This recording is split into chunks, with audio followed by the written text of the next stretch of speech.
विश्वं दर्पणदृश्यमाननगरी तुल्यं निजान्तर्गतम्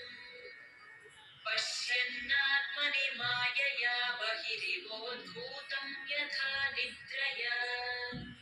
यः साक्षात् कुरुते प्रबोधसमये स्वात्मानमेवाद्वयम् तस्मै श्रीगुरुमूर्तये नम इदं श्रीदक्षिणामूर्तये तस्मै श्रीगुरुमूर्तये नम इदं श्रीदक्षिणामूर्तये बीजस्यान्तरिवाङ्कुरो जगदिदं प्राङ्निर्विकल्पं पुनः